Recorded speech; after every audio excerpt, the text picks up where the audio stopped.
Hello, Paul Wigginson here. This is a video, as the title suggests, talking about embracing the imagination and the imaginal world.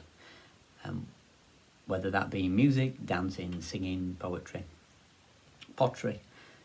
Embracing the imagination, the unknown, the bit where you have to traverse it, the bit between, the residue between two magnets, you know, that magic bit. The bit that we're all moved by and inspired by and live our lives to go out and enjoy the imaginal realm.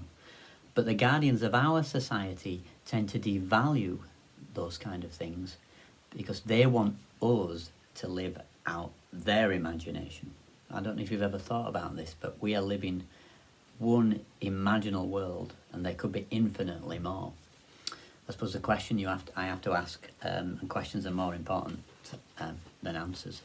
And questions open doors and answers close them, but is the human mind finite or infinite? And so I believe it is so important that young people, and by this I'm not saying that young people go and have piano lessons or saxophone lessons, I'm just saying that you make that content of experience available for them to explore. For I would suggest to you that we live in a world that is left hemisphere dominant. Now, it was Einstein who said the intuitive mind is the sacred gift, the right side, and the rational mind is the faithful servant. Yet we follow the servant and forget the gift.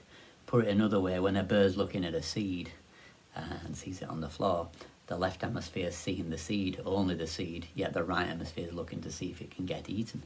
So the right hemisphere is very much associated with that of the imagination and can see the whole. So whatever you do, your children do, or you are involved in, just working with something that only is lists and orders and the next thing, you may miss the whole point of life, and the whole point of life is to dance, to quote Alan Watts. That existence, the physical universe, is basically playful.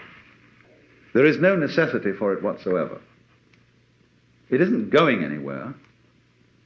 That is to say, it doesn't have some destination that it ought to arrive at. But that it is best understood by analogy with music. Because music, as an art form, is essentially playful. We say you play the piano. You don't work the piano. Why? Music differs from, say, travel. When you travel, you are trying to get somewhere. One doesn't make the end of a composition the point of the composition. If that were so, the best conductors would be those who played fastest. And there would be composers who wrote only finales. People go to a concert just to hear one crashing chord, because that's the end.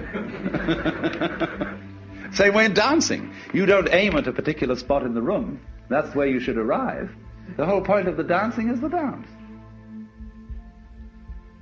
Now, but we don't see that as something brought by our education into our everyday conduct.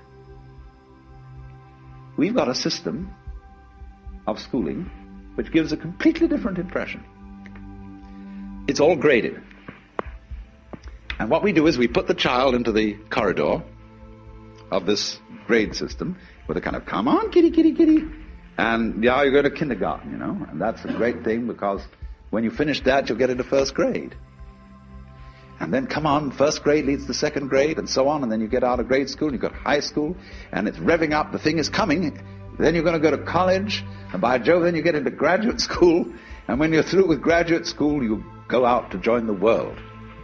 And then you get into some racket where you're selling insurance, and they've got that quota to make, and you're going to make that. And all the time, the thing is coming. It's coming, that great thing, the success you're working for.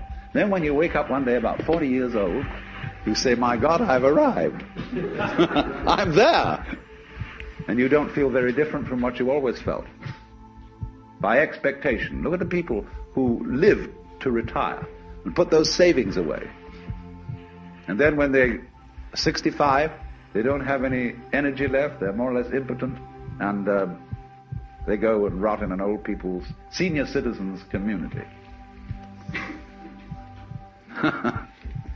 Because we've simply cheated ourselves the whole way down the line.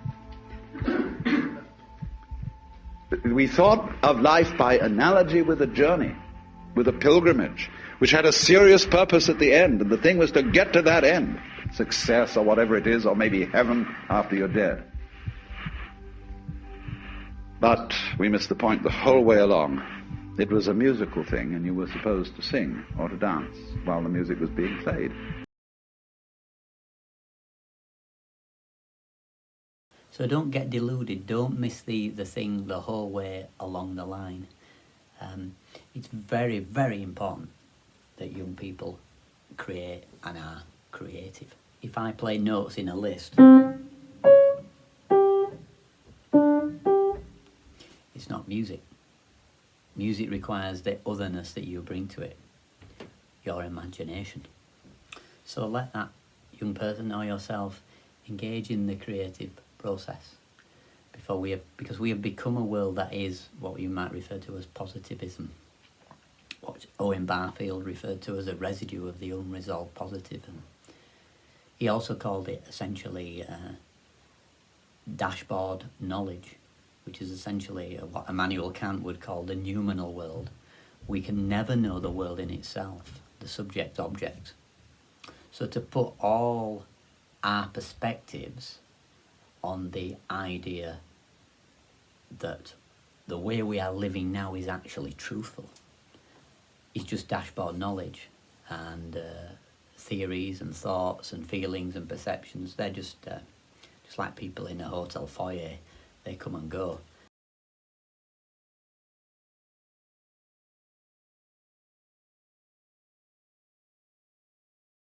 You know, don't forget what is now proved was first imagined. And we don't live in a knowable future, as we can see in the times we live in. We live in an unknowable future. And I would really recommend that you embrace your creativity.